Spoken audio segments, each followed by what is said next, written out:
الاعلی نام۔ پہلی ہی آیت سبح اسم ربک الاعلی کے لفظ الاعلی کو اس سورہ کا نام قرار دیا گیا ہے۔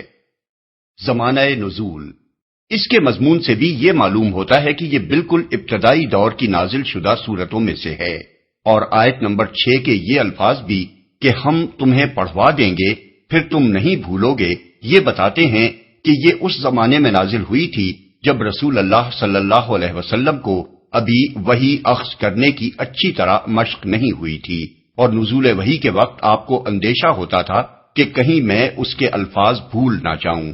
اس آیت کے ساتھ اگر سورہ طٰہٰ کی آیت 114 اور سورہ قیامہ کی آیات 16 تا 19 کو ملا کر دیکھا جائے اور تینوں آیتوں کے انداز بیان اور موقع و محل پر بھی غور کیا جائے تو واقعات کی ترتیب یہ معلوم ہوتی ہے کہ سب سے پہلے اس سورت میں حضور صلی اللہ علیہ وسلم کو اطمینان دلایا گیا کہ آپ فکر نہ کریں، ہم یہ کلام آپ کو پڑھوا دیں گے اور آپ اسے نہ بھولیں گے۔ پھر ایک مدت کے بعد دوسرے موقع پر جب سورہ قیامہ نازل ہو رہی تھی، حضور بے اختیار الفاظ وحی کو دہرانے لگے۔ اس وقت فرمایا گیا کہ اے نبی، اس وحی کو جلدی جلدی یاد کرنے کے لیے اپنی زبان کو حرکت نہ دو، اس کو یاد کرا دینا اور پڑھوا دینا ہمارے ذمے ہے، لہٰذا جب ہم اسے پڑھ رہے ہوں اس وقت تم اس کی قرأت کو غور سے سنتے رہو، پھر اس کا مطلب سمجھا دینا بھی ہمارے ہی ذمے ہے۔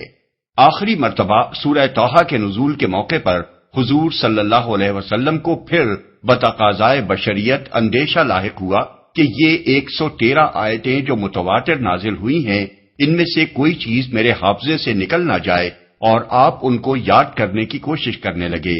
اس پر فرمایا گیا اور قرآن پڑھنے میں جلدی نہ کیا کرو جب تک تمہاری طرف اس کی وحی تکمیل کو نہ پہنچ جائے۔ اس کے بعد پھر کبھی اس کی نوبت نہیں آئی کہ حضور صلی اللہ علیہ وسلم کو ایسا کوئی خطرہ لاحق ہوتا، کیونکہ ان 3 مقامات کے سوا کوئی چوتھا مقام قرآن میں ایسا نہیں ہے جہاں اس معاملے کی طرف کوئی اشارہ پایا جاتا ہو۔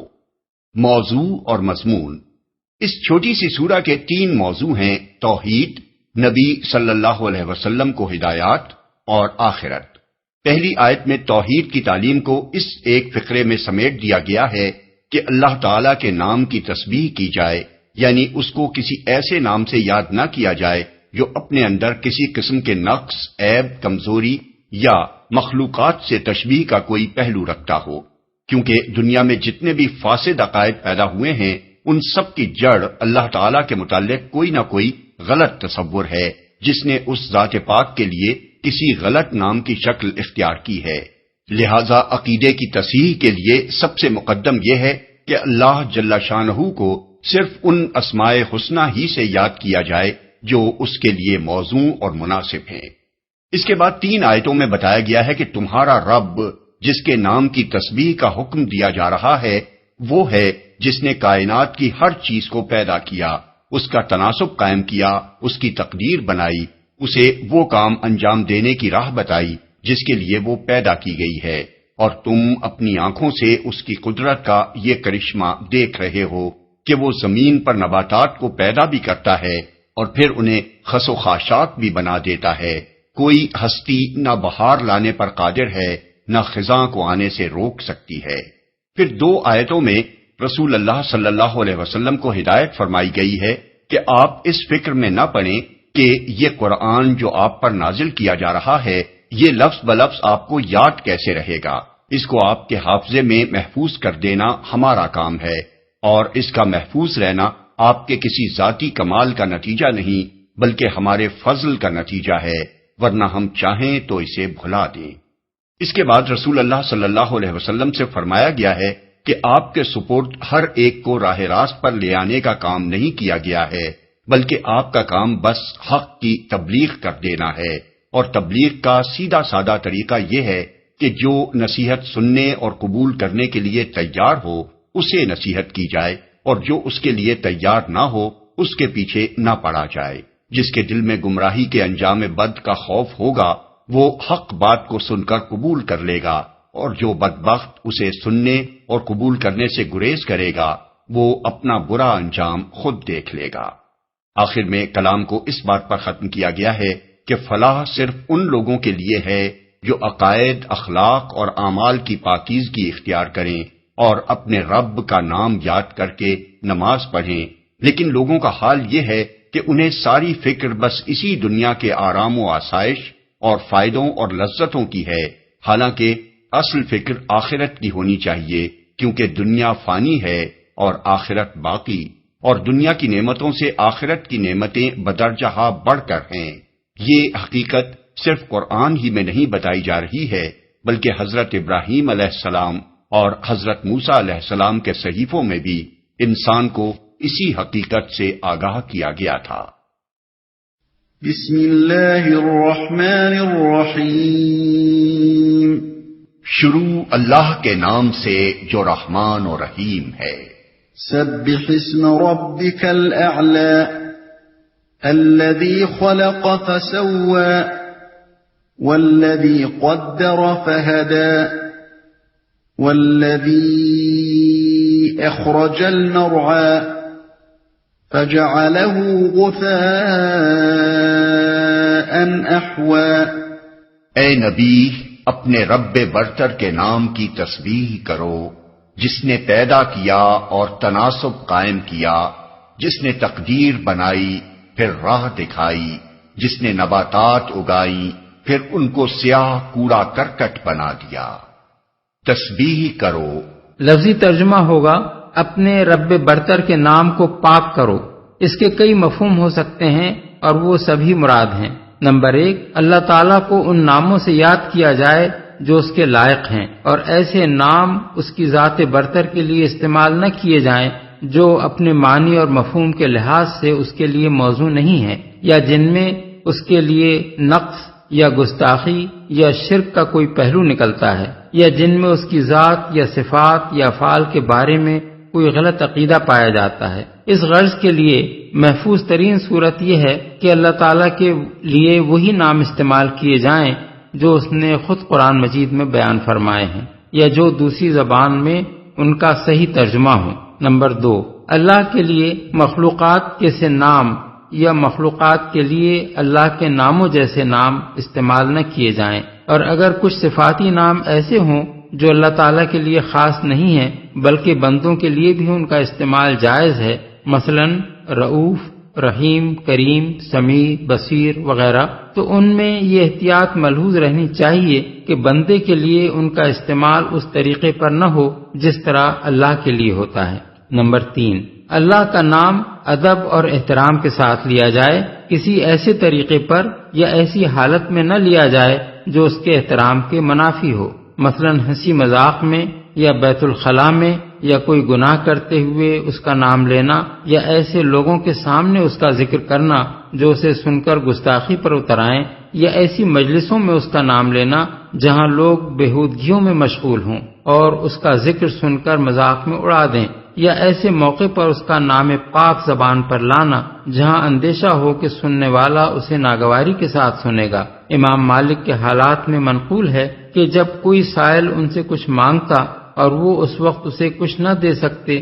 تو عام لوگوں کی طرح اللہ دے گا نہ کہتے، بلکہ کسی اور طرح معذرت کر دیتے تھے۔ لوگوں نے اس کا سبب پوچھا تو انہوں نے کہا کہ سائل کو جب کچھ نہ دیا جائے اور اس سے معذرت کر دی جائے تو لا محالہ اسے ناگوار ہوتا ہے۔ ایسے موقع پر میں اللہ کا نام لینا مناسب نہیں سمجھتا کہ کوئی شخص اسے ناگواری کے ساتھ سنے۔ احادیث میں حضرت عقبہ بن عامر جوہنی سے منقول ہے کہ رسول اللہ صلی اللہ علیہ وسلم نے سجدے میں سبحان ربی الاعلی پڑھنے کا حکم اسی آیت کی بنا پر دیا تھا، اور رکوع میں سبحان ربی العظیم پڑھنے کا جو طریقہ حضور نے مقرر فرمایا تھا وہ سورہ واقعہ کی آخری آیت فسبح بسم ربک العظیم پر مبنی تھا۔ بحوالہ مسند احمد، ابو داؤد، ابن ماجہ، ابن حبان، حاکم، ابن المنذر۔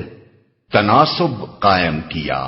یعنی زمین سے آسمانوں تک کائنات کی ہر چیز کو پیدا کیا، اور جو چیز بھی پیدا کی اسے بالکل راست اور درست بنایا، اس کا توازن اور تناسب ٹھیک ٹھیک قائم کیا، اس کو ایسی صورت پر پیدا کیا کہ اس جیسی چیز کے لیے اس سے بہتر صورت کا تصور نہیں کیا جا سکتا۔ یہی بات ہے جو سورہ سجدہ میں یوں بیان فرمائی گئی ہے کہ الذی احسن کل شیء خلقہ آیت 7، یعنی جس نے ہر چیز جو بنائی خوب ہی بنائی۔ اس طرح دنیا کی تمام اشیاء کا موزوں اور متناسب پیدا ہونا خود اس امر کی صریح علامت ہے کہ کوئی صانع حکیم ان سب کا خالق ہے۔ کسی اتفاقی حادثے سے یا بہت سے خالقوں کے عمل سے کائنات کے ان بے شمار اجزاء کی تخلیق میں یہ سلیقہ اور مجموعی طور پر ان سب اجزاء کے اجتماع سے کائنات میں یہ حسن و جمال پیدا نہ ہو سکتا تھا۔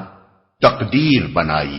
یعنی ہر چیز کے پیدا کرنے سے پہلے یہ طے کر دیا کہ اسے دنیا میں کیا کام کرنا ہے اور اس کام کے لیے اس کی مقدار کیا ہو، اس کی شکل کیا ہو، اس کی صفات کیا ہوں، اس کا مقام کس جگہ ہو، اس کے لیے بقا اور قیام اور فعل کے لیے کیا مواقع اور ذرائع فراہم کیے جائیں، کس وقت وہ وجود میں آئے، کب تک اپنے حصے کا کام کرے اور کب کس طرح ختم ہو جائے۔ اس پوری اسکیم کا مجموعی نام اس کی تقدیر ہے، اور یہ تقدیر اللہ تعالیٰ نے کائنات کی ہر چیز کے لیے اور مجموعی طور پر پوری کائنات کے لیے بنائی ہے۔ اس کے معنی یہ ہیں کہ تخلیق کسی پیشگی منصوبے کے بغیر کچھ یوں ہی الٹپ نہیں ہو گئی ہے، بلکہ اس کے لیے ایک پورا منصوبہ خالق کے پیش نظر تھا اور سب کچھ اس منصوبے کے مطابق ہو رہا ہے۔ راہ دکھائی، یعنی کسی چیز کو بھی محض پیدا کر کے چھوڑ نہیں دیا، بلکہ جو چیز بھی جس کام کے لیے پیدا کی اسے اس کام کے انجام دینے کا طریقہ بتایا۔ بالفاظ دیگر وہ محض خالق ہی نہیں ہے، ہادی بھی ہے۔ اس نے یہ ذمہ لیا ہے کہ جو چیز جس حیثیت میں اس نے پیدا کی ہے اس کو ویسی ہدایت دے جس کے وہ لائق ہے، اور اسی طریقے سے ہدایت دے جو اس کے لیے موزوں ہے۔ ایک قسم کی ہدایت زمین اور چاند اور سورج اور تاروں اور سیاروں کے لیے ہے جس پر وہ سب چل رہے ہیں اور اپنے حصے کا کام انجام دے رہے ہیں۔ ایک اور قسم کی ہدایت پانی اور ہوا اور روشنی اور جمادات و معدنیات کے لیے ہے جس کے مطابق وہ ٹھیک وہی خدمات بجا لا رہے ہیں جن کے لیے انہیں پیدا کیا گیا ہے۔ ایک اور قسم کی ہدایت نباتات کے لیے ہے جس کی پیروی میں وہ زمین کے اندر اپنی جڑیں نکالتے اور پھیلاتے ہیں، اس کی تہوں سے پھوٹ کر نکلتے ہیں، جہاں جہاں اللہ نے ان کے لیے غذا پیدا کی ہے وہاں سے اس کو حاصل کرتے ہیں، تنے، شاخیں، پتیاں، پھل پھول لاتے ہیں اور وہ کام پورا کرتے ہیں جو ان میں سے ہر ایک کے لیے مقرر کر دیا گیا ہے۔ ایک اور قسم کی ہدایت خشکی، تری اور ہوا کے حیوانات کی بے شمار انواع اور ان کے ہر فرد کے لیے ہے جس کے حیرت انگیز مظاہر جانوروں کی زندگی اور ان کے کاموں میں علانیہ نظر آتے ہیں، حتیٰ کہ ایک دہریہ بھی یہ بات ماننے پر مجبور ہو جاتا ہے کہ مختلف قسم کے جانوروں کو کوئی ایسا الہامی علم حاصل ہے جو انسان کو اپنے حواس و درکنار اپنے آلات کے ذریعے سے بھی حاصل نہیں ہوتا۔ پھر انسان کے لیے دو الگ الگ نوعیتوں کی ہدایتیں ہیں جو اس کی دو الگ حیثیتوں سے مطابقت رکھتی ہیں۔ ایک وہ ہدایت جو اس کی حیوانی زندگی کے لیے ہے جس کی بدولت ہر بچہ پیدا ہوتے ہی دودھ پینا سیکھ لیتا ہے، جس کے مطابق انسان کی آنکھ، ناک، کان، دل،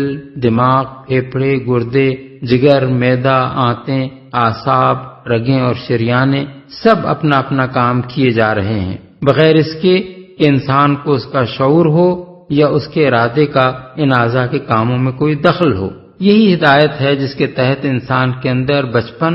بلوغ، جوانی، کہولت اور بڑھاپے کے وہ سب جسمانی اور ذہنی تغیرات ہوتے چلے جاتے ہیں جو اس کے ارادے اور مرضی بلکہ شعور کے بھی محتاج نہیں ہیں۔ دوسری ہدایت انسان کی عقلی اور شعوری زندگی کے لیے ہے جس کی نوعیت غیر شعوری زندگی کی ہدایت سے قطعاً مختلف ہے، کیونکہ اس شعبہ حیات میں انسان کی طرف ایک قسم کا اختیار منتقل کیا گیا ہے جس کے لیے ہدایت کا وہ طریقہ موزوں نہیں ہے جو بے اختیارانہ زندگی کے لیے موزوں ہے۔ انسان اس آخری قسم کی ہدایت سے منہ موڑنے کے لیے خواہ کتنی ہی حجت بازیاں کرے، لیکن یہ بات ماننے کے لائق نہیں ہے کہ جس خالق نے اس ساری کائنات میں ہر چیز کے لیے اس کی ساخت اور حیثیت کے مطابق ہدایت کا انتظام کیا ہے، اس نے انسان کے لیے یہ تقدیر تو بنا دی ہوگی کہ وہ اس کی دنیا میں اپنے اختیار سے تصرفات کرے، مگر اس کو یہ بتانے کا کوئی انتظام نہ کیا ہوگا کہ اس اختیار کے استعمال کی صحیح صورت کیا ہے اور غلط صورت کیا۔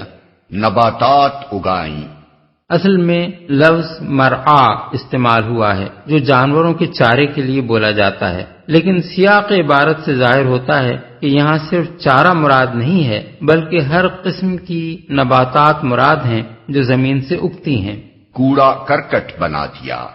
یعنی وہ صرف بہار ہی لانے والا نہیں ہے، خزاں بھی لانے والا ہے۔ تمہاری آنکھیں اس کی قدرت کے دونوں کرشمے دیکھ رہی ہیں، ایک طرف وہ ایسی ہری بھری نباتات اگاتا ہے جن کی تازگی و شادابی دیکھ کر دل خوش ہو جاتے ہیں، اور دوسری طرف اسی نباتات کو وہ زرد، خشک اور سیاہ کر کے ایسا کوڑا کرکٹ بنا دیتا ہے جسے ہوائیں اڑاتی پھرتی ہیں اور سیلاب خس و خاشاک کی صورت میں بہا لے جاتے ہیں۔ اس لیے کسی کو بھی یہاں اس غلط فہمی میں نہ رہنا چاہیے کہ وہ دنیا میں صرف بہار ہی دیکھے گا، خزاں سے اس کو سابقہ پیش نہیں آئے گا۔ یہی مضمون قرآن مجید میں متعدد مقامات پر دوسرے انداز میں بیان ہوا ہے۔ مثلا ملاحظہ ہو سورہ یونس آیت 24، سورہ کہف آیت 45، سورہ حدید آیت 20۔ سنقرئك فلا تنسى إلا ما شاء الله إنه يعلم الجهر وما يخفى۔ ہم تمہیں پڑھوا دیں گے، پھر تم نہیں بھولو گے سوائے اس کے جو اللہ چاہے، وہ ظاہر کو بھی جانتا ہے اور جو کچھ پوشیدہ ہے اس کو بھی نہیں بھولو گے۔ حاکم نے حضرت سعد بن ابی وقاص سے اور ابن مردویہ نے حضرت عبداللہ بن عباس سے روایت نقل کی ہے کہ رسول اللہ صلی اللہ علیہ وسلم قرآن کے الفاظ کو اس خوف سے دہراتے جاتے تھے کہ کہیں بھول نہ جائیں۔ مجاہد اور کلبی کہتے ہیں کہ جبریل وہی سنا کر فارغ نہ ہوتے تھے کہ حضور بھول جانے کے اندیشے سے ابتدائی حصہ دہرانے لگتے تھے۔ اسی بنا پر اللہ تعالیٰ نے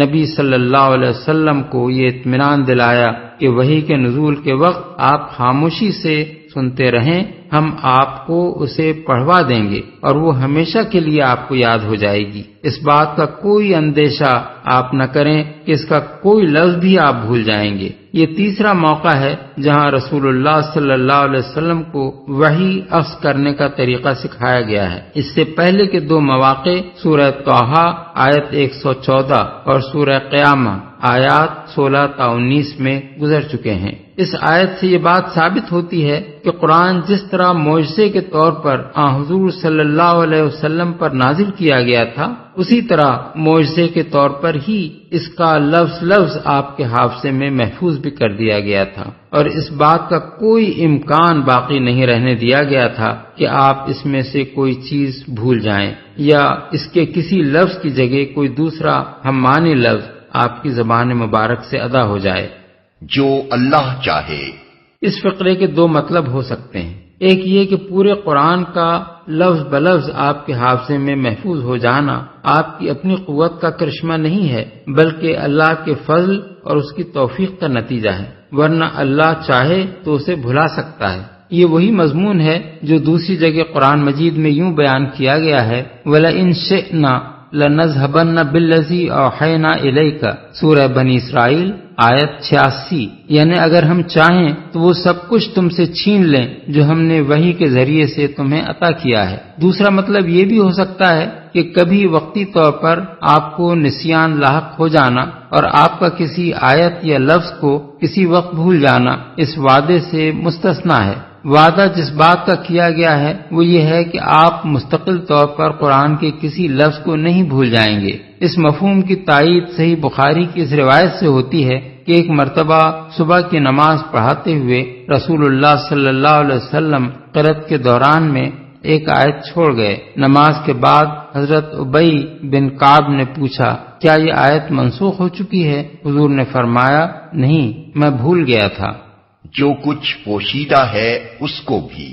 ویسے تو یہ الفاظ عام ہیں اور ان کا مطلب یہ ہے کہ اللہ ہر چیز کو جانتا ہے، خواہ وہ ظاہر ہو یا مخفی، لیکن جس سلسلہ کلام میں یہ بات ارشاد ہوئی ہے اس کو ملحوظ رکھتے ہوئے دیکھا جائے تو اس کا مطلب یہ معلوم ہوتا ہے کہ آپ جو قرآن کو جبریل علیہ السلام کے ساتھ ساتھ پڑھتے جا رہے ہیں اس کا بھی اللہ کو علم ہے، اور بھول جانے کے جس خوف کی بنا پر آپ ایسا کر رہے ہیں وہ بھی اللہ کے علم میں ہے، اس لیے آپ کو یہ اطمینان دلایا جا رہا ہے کہ آپ اسے بھولیں گے نہیں۔ وَنُيَسِّرُكَ لِلْيُسْرَى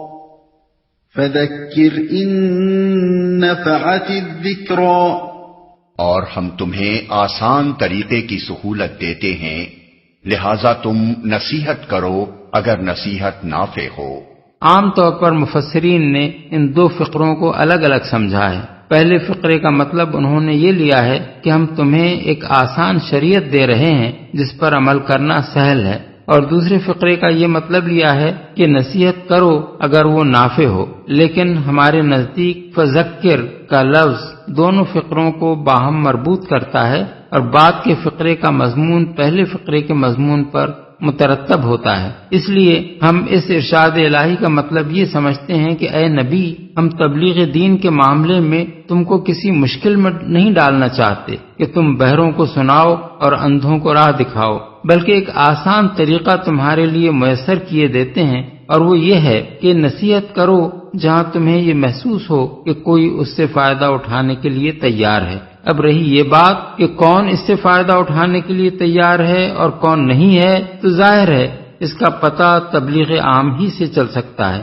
اس لیے عام تبلیغ تو جاری رکھنی چاہیے، مگر اس سے تمہارا مقصود یہ ہونا چاہیے کہ اللہ کے بندوں میں سے ان لوگوں کو تلاش کرو جو اس سے فائدہ اٹھا کر راہ راست اختیار کر لیں۔ یہی لوگ تمہاری نگاہ التفات کے مستحق ہیں، اور انہی کی تعلیم و تربیت پر تمہیں توجہ صرف کرنا چاہیے۔ ان کو چھوڑ کر ایسے لوگوں کے پیچھے پڑنے کی تمہیں کوئی ضرورت نہیں ہے جن کے متعلق تجربے سے تمہیں معلوم ہو جائے کہ وہ کوئی نصیحت قبول نہیں کرنا چاہتے۔ یہ قریب قریب وہی مضمون ہے جو سورہ عبسہ میں دوسرے طریقے سے یوں بیان فرمایا گیا ہے کہ جو شخص بے پرواہی برتتا ہے اس کی طرف تو تم توجہ کرتے ہو، حالانکہ اگر وہ نہ سدھرے تو تم پر اس کی کیا ذمہ داری ہے، اور جو خود تمہارے پاس دوڑا آتا ہے اور وہ ڈر رہا ہوتا ہے اس سے تم بے رخی برتتے ہو، ہرگز نہیں۔ یہ تو ایک نصیحت ہے، جس کا جی چاہے اسے قبول کرے۔ آیات 5 تا 12۔ سَيَذَّكَّرُ مَن يَخْشَىٰ وَيَتَجَنَّبُهَا الْأَشْقَى الَّذِي يَصْلَى النَّارَ الْكُبْرَىٰ ثُمَّ لَا يَمُوتُ فِيهَا وَلَا يَحْيَىٰ۔ جو شخص ڈرتا ہے وہ نصیحت قبول کر لے گا،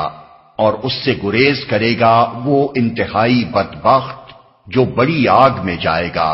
پھر نہ اس میں مرے گا نہ جیے گا، نصیحت قبول کر لے گا۔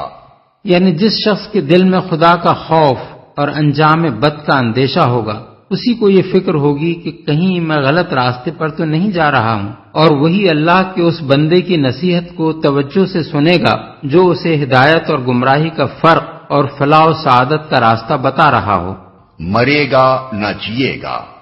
یعنی نہ اسے موت ہی آئے گی کہ عذاب سے چھوٹ جائے، اور نہ جینے کی طرح جیے گا کہ زندگی کا کوئی لطف اسے حاصل ہو۔ یہ سزا ان لوگوں کے لیے ہے جو سرے سے اللہ اور اس کے رسول کی نصیحت کو قبول ہی نہ کریں اور مرتے دم تک کفر و شرک یا دہریت پر قائم رہیں۔ رہے وہ لوگ جو دل میں ایمان رکھتے ہوں مگر اپنے برے اعمال کی بنا پر جہنم میں ڈالے جائیں، تو ان کے متعلق احادیث میں آیا ہے کہ جب وہ اپنی سزا بھگت لیں گے تو اللہ تعالیٰ انہیں موت دے دے گا، پھر ان کے حق میں شفاعت قبول کی جائے گی، اور ان کی جلی ہوئی لاشیں جنت کی نہروں پر لا کر ڈالی جائیں گی، اور اہل جنت سے کہا جائے گا کہ ان پر پانی ڈالو، اور اس پانی سے وہ اس طرح جی اٹھیں گے جیسے نباتات پانی پڑنے سے اگاتی ہیں۔ یہ مضمون رسول اللہ صلی اللہ علیہ وسلم سے مسلم میں حضرت ابو سعید خدری اور بزار میں حضرت ابو ہریرہ کے حوالے سے منقول ہوا ہے۔ قد افلح من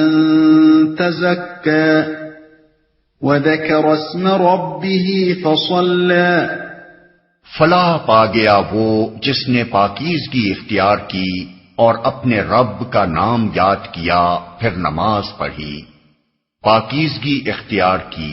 پاکیزگی سے مراد ہے کفر و شرک چھوڑ کر ایمان لانا، برے اخلاق کو چھوڑ کر اچھے اخلاق اختیار کرنا، اور برے اعمال کو چھوڑ کر نیک اعمال کرنا۔ فلاح سے مراد دنیاوی خوشحالی نہیں ہے بلکہ حقیقی کامیابی ہے، خواہ دنیا کی خوشحالی اس کے ساتھ میسر ہو یا نہ ہو۔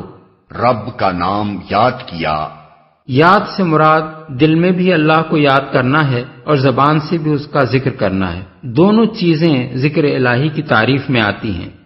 نماز پڑھی، یعنی صرف یاد کر کے رہ نہیں گیا، بلکہ نماز کی پابندی اختیار کر کے اس نے ثابت کر دیا کہ جس خدا کو وہ اپنا خدا مان رہا ہے اس کی اطاعت کے لیے وہ عملاً تیار ہے اور اس کو ہمیشہ یاد کرتے رہنے کا اہتمام کر رہا ہے۔ اس آیت میں الگ ترتیب دو باتوں کا ذکر کیا گیا ہے، پہلے اللہ کو یاد کرنا، پھر نماز پڑھنا۔ اسی کے مطابق یہ طریقہ مقرر کیا گیا ہے کہ اللہ اکبر کہہ کر نماز کی ابتدا کی جائے۔ یہ من جملہ ان شواہد کے ہے جن سے معلوم ہوتا ہے کہ نماز کا جو طریقہ رسول اللہ صلی اللہ علیہ وسلم نے بتایا ہے اس کے تمام اجزاء قرآنی اشارات پر مبنی ہیں، مگر اللہ کے رسول کے سوا ان اشارات کو جمع کر کے کوئی شخص بھی نماز کی یہ حد ترتیب نہیں دے سکتا تھا۔ بل تؤثرون الحياة الدنيا والآخرة خير وأبقى إن هذا لفي الصحف الأولى صحف إبراهيم وموسى۔ مگر تم لوگ دنیا کی زندگی کو ترجیح دیتے ہو، حالانکہ آخرت بہتر ہے اور باقی رہنے والی ہے۔ یہی بات پہلے آئے ہوئے صحیفوں میں بھی کہی گئی تھی، ابراہیم اور موسیٰ کے صحیفوں میں۔ دنیا کی زندگی کو ترجیح دیتے ہو،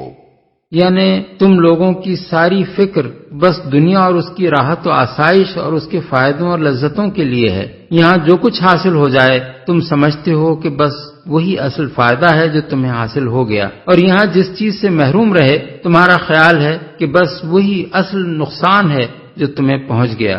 باقی رہنے والی ہے، یعنی آخرت دو حیثیتوں سے دنیا کے مقابلے میں قابل ترجیح ہے۔ ایک یہ کہ اس کی راحتیں اور لذتیں دنیا کی تمام نعمتوں سے بڑھ کر ہیں، اور دوسرے یہ کہ دنیا فانی ہے اور آخرت باقی۔ ابراہیم اور موسیٰ کے صحیفوں میں، یہ دوسرا مقام ہے جہاں قرآن میں حضرت ابراہیم اور حضرت موسیٰ کے صحیفوں کی تعلیم کا حوالہ دیا گیا ہے۔ اس سے پہلے سورہ نجم رکوع 3 میں ایک حوالہ گزر چکا ہے۔